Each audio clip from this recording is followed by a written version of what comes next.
Corinthians diante do Boca. A gente vai fazer contabilidade de lances, jogadas, erros de arbitragem, mas era um jogo num nível em que se imaginava. Corinthians e Boca não era qualquer partida, né? Milton, Nori, Belete, boa noite. É isso, Lino. Um grande abraço, boa noite para você. Estou aqui com o Maurício Noriega, com o Juliano Belete. Nós vamos falar muito desse jogo, mas temos imagens aqui ainda, Lino, do pessoal saindo aqui do Pacaembu. Nós tivemos aqui quase 39 mil pessoas entre pagantes e não pagantes. O Corinthians lotou aqui o estádio do Pacaembu e é evidente que essa torcida, que aliás proporcionou um belíssimo espetáculo aqui quando o jogo acabou, cantando hino, cantando o nome do time, enfim, afinal de contas o Corinthians vem de uma batida aí que não dá para o torcedor reclamar, né? Ganhou Libertadores, já tinha ganho Brasileiro, ganhou Mundial, está na final do Campeonato Paulista, mas hoje acaba sendo eliminado da Libertadores e o torcedor está ganhando aí a praça Charles Miller, indo embora para casa, evidentemente com a cabeça inchada. Aliás, curioso, né? Porque aqui em São Paulo nós tivemos semana passada palmeirenses e corintianos tripudiando os são paulinos que foram eliminados na semana passada. Ontem, os corintianos tripudiaram o Palmeiras, que foi eliminado aqui mesmo no Pacaembu. E hoje todo mundo está tripudiando os corintianos, que foram eliminados aqui. Ou seja, o futebol de São Paulo, que tinha 3 representantes, já não tem mais nenhum na Libertadores. Num jogo, né, Noriega e Belete, que teve 2 momentos diferentes, né? Um primeiro tempo que o Corinthians claramente estava nervoso, estava apressado, jogou mal. E no segundo tempo o time parece que se reencontrou, mas aí o prejuízo já era muito grande. A questão do gol marcado pelo Riquelme trouxe um prejuízo psicológico muito grande. Além do prejuízo técnico da partida, da questão de fazer 3 gols em praticamente um terço da partida que já tinha acabado. Agora, me chamou a atenção pelo fato de o Corinthians não ter conseguido impor o seu ritmo, o seu estilo em cima de um Boca, que é um adversário hoje tecnicamente até mais frágil, bem mais frágil do que o Santos, por exemplo, e o Corinthians conseguiu fazer isso com o Santos. Claro que é outra competição, outra realidade, mas eu acho que o torcedor tem que pensar nisso, tem que agradecer aos jogadores, ao clube pelo que fez, uma temporada fantástica na temporada passada, mas eu tenho muito claro isso, Milton e Belete, o Corinthians de 2013 na Libertadores ficou devendo em relação ao de 2012, não dá nem para comparar. E aí, Belete, onde é que o time vacilou aí? A fome pela conquista, mais ou menos, né? Acho que o Corinthians tecnicamente melhorou seu elenco, mas em jogos decisivos deixou um pouco a desejar, principalmente nesses 2 jogos contra o Boca, claro. Faltou dentro de casa mostrar autoridade, mostrar confiança, ir para cima para buscar o placar. O Corinthians não ofereceu isso. Começou meio nervoso a partida de hoje, o Boca soube ler a partida, fechou, esperou o momento certo para o Riquelme decidir a partida, foi por isso que ele jogou, foi escalado pelo Bianchi para usar inteligência, experiência, e num baita chute que ele acertou, ou cruzamento, a gente nunca vai saber, ele conseguiu colocar o Boca à frente, que a partir daí foi só administrar mesmo. Quase tudo que o Boca fez de perigoso passou pelos pés dele. Vimos aí uma tentativa de cruzamento ou chute. Na segunda etapa ele dá um chute que quase que o Cássio entrega e fez o gol, né? É um jogador muito acima da média, inclusive em final de carreira, né? Tecnicamente ele é brilhante, é craque. E aí a polêmica do pênalti, que é a certeza do pênalti na repetição, mas a dúvida se o árbitro viu ou não pelo posicionamento do árbitro. Que até o Corinthians teve muita posse de bola durante a partida. A gente pode até ver que teve muitos melhores momentos a favor do Corinthians, mas que faltava aquele último passe para consagrar, né? A gente viu agora aí o Romarinho marcando o gol, que ele estava em posição legal.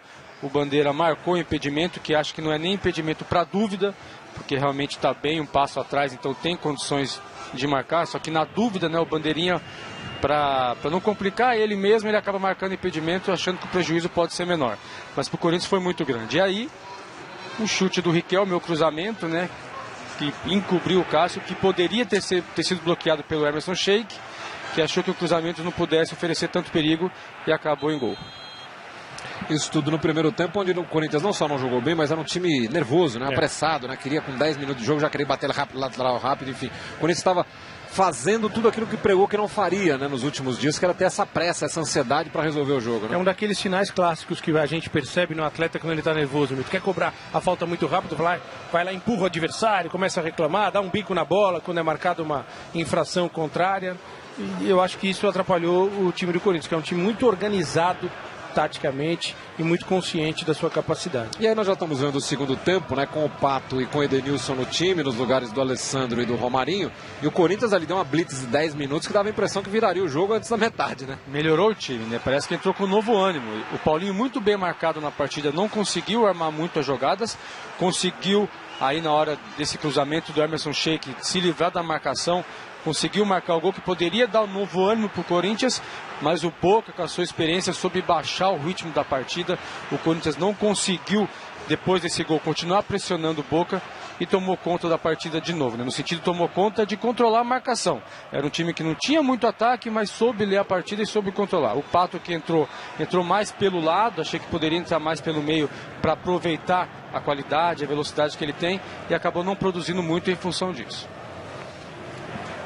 O próprio Guerreiro, que nós vimos ali perdendo uma oportunidade, foi um jogador que não rendeu tão bem nessa Libertadores como se esperava. Esse é o lance do chute do Riquelme, que o Cássio deu aquela clássica batida de roupa ali, e no rebote, para a sorte do Corinthians, a bola não entrou.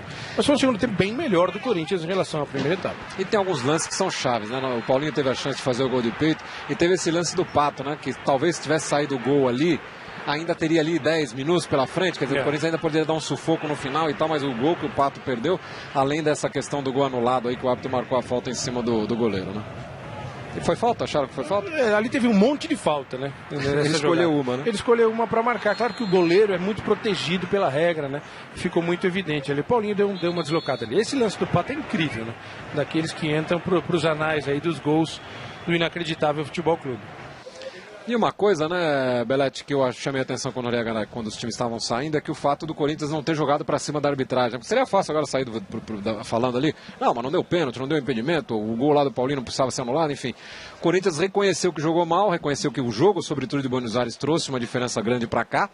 E dizendo, ó, o juiz erra, nós erramos, todo mundo erra, enfim, não quis jogar a responsabilidade para outro, né? Achei isso importante. Isso em função do que o Tite passa para os seus jogadores, né? Em outras partidas a gente via o Tite muito a favor do fair play, né? Da jogada, do árbitro, deixar tudo mais tranquilo, e os jogadores reconheceram que não jogaram bem. Mais do que valorizar a partida do Boca, realmente o Corinthians não mostrou seu futebol, que em 2012 foi muito diferente. Aquela vontade, aquela ânsia pelo título não foi mostrada esse ano. Vamos ver então esses lances que certamente o torcedor vai reclamar muito, esses lances de... Você quer falar, Lino? Não, eu queria só fazer uma observação sobre esse segundo... os lances duvidosos a gente está vendo agora. Realmente, um lance desse pode mudar completamente uma partida. Não tem como você não botar alguma coisa na conta da arbitragem também. Um pênalti, um gol anulado, um lance decisivo, num jogo equilibrado como esse, isso tudo faz diferença. Mas acho que serviu de consolo também para o torcedor e para o time do Corinthians o fato de o Corinthians ter jogado no segundo tempo. Pelo menos jogou, tentou, perdeu o gol foi anulado. Teve um pouco mais de presença de jogo, foi um pouco mais Corinthians do que o Corinthians do primeiro tempo, um pouco mais apático, né? Nós estamos vendo os 3 lances aí que poderiam suscitar dúvida, que foi a mão do jogador do Boca cometendo o pênalti, o impedimento do Romarinho e esse lance do Paulinho ali que ficou meio confuso, foi falta, não foi? Na verdade quem marcou foi o Bandeirinha, né? Não foi nem o juiz que marcou essa falta do Paulinho. Para mim a questão mais gritante aí é a questão do pênalti, né? A questão do não foi um gol anulado. Tecnicamente a jogada para antes da conclusão do Romarinho. Então não houve um gol, um impedimento. Antes do Romarinho chutar pro gol, a jogada já tinha parado. Então tecnicamente a nomenclatura não é de gol anulado. A jogada foi interrompida antes disso. A questão do pênalti porque é uma jogada capital, uma jogada de infração penal e de expulsão do jogador que faz aquilo. Então poderia ter mudado a história do jogo.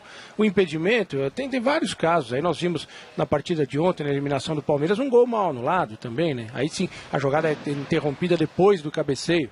Mas será que serve para... Eu acho que a postura do Corinthians é uma postura de grandeza, ao não jogar nas costas da arbitragem um resultado, ao assumir a sua inferioridade no primeiro jogo e a falta de alguma coisa para a segunda etapa. É postura de grande, é postura de time campeão. Mas é evidente que o Corinthians vai ter que adotar esse discurso, mas deixa eu insistir nessa tecla. Uma coisinha na conta da arbitragem dá pra gente colocar, assim, pelo menos pelos lances do primeiro tempo. Só fazer uma pergunta para você sobre outra coisa, mudando essa página de arbitragem que não vai resolver coisíssima nenhuma. Vocês acham que encerra algum tipo de ciclo no Corinthians? De alguma forma o Corinthians vira alguma página? Claro que tem a final do Campeonato Paulista agora, claro que o Corinthians ainda tem uma sequência de trabalho de Campeonato Brasileiro, retomada de Copa do Brasil depois, mas vejam bem, encerrou Libertadores, tem meio de ano, tem janela europeia, tem possibilidade de renovação agora de ciclo, alguns ciclos se interrompem e não vai ter Libertadores depois no segundo semestre. O Corinthians vira alguma página? Precisa parar para repensar elenco? Repensar alguma coisa agora? O elenco está melhor, na minha opinião, com as contratações que foram feitas. Eu acho, como ex-jogador falando, o principal problema de uma equipe é a acomodação. Então, às vezes, a conquista de muitos títulos atrapalha, é até difícil para o treinador controlar isso, atrapalha um pouco a motivação, a vontade de conquistar novas coisas. O Tite tem que trabalhar muito e já trabalha, mas não tem sido o suficiente. Então, com uma derrota como essa, quem sabe, pode dar um novo ânimo para se buscar, porque você sente na pele como é perder uma partida importante. Nenhum jogador gosta de perder. Para não voltar a acontecer isso, vamos mudar o chip, acordar para o mundo, porque o jogo não é fácil, o campeonato não é fácil, nenhum jogo é fácil, e pode ter certeza que a final do Paulista contra o Santos, a gente vai ver outro Corinthians. Eu acho que o Corinthians precisa, como qualquer equipe, de uma reciclagem, não agora, tem que esperar o Campeonato Paulista, e precisa se reforçar. O banco que o Corinthians tem não é um banco fantástico, né? O Corinthians carece de opções de velocidade para o ataque, por exemplo, embora tenha o Pato que reclamou aqui ao final do jogo, educadamente. Acho que ele deveria jogar mais, que ele voltou ao Brasil para jogar e poderia ter jogado mais. O Corinthians precisa, eu acho que, reforçar suas laterais. O Corinthians não tem laterais contundentes, são bons laterais taticamente, mas que ofensivamente, em jogos complicados, com marcação forte de meio campo e de ataque, eles deixam a desejar. E falta ao Corinthians, pela organização tática que tem, pela força que tem como equipe, eu acho que um jogador diferente no meio campo, na organização das jogadas, o pensador. O Corinthians foi atrás do Douglas para isso, mas o Douglas, nessa segunda etapa dele no Corinthians, ele não conseguiu exercer essa função de grande armadura. E há uma expectativa, né, Lino, você sabe melhor que a gente, de que o Corinthians perca alguns jogadores nessa janela de meio de ano. Fala-se sobretudo do Paulinho, que hoje é um jogador de seleção brasileira, e já se especula sobre o Ralf, né? Tanto que o Corinthians anunciou hoje a contratação do Maldonado, aquele Maldonado de Santos, de São Paulo, de Cruzeiro, de Flamengo, enfim, de seleção do Chile, já talvez pensando numa possível saída do Ralf. Então é muito possível que o Corinthians ainda perca alguns jogadores nessa janela, e aí teria que forçar realmente uma renovação ainda maior, né? Milton Leite, Maurício Noriega, Belete, um grande abraço, meus amigos, uma boa noite para vocês, cumprimentos pelo trabalho. Daqui a pouco a gente está voltando para aí com Zona Mista, entrevista com jogadores, entrevista coletiva do Tite também.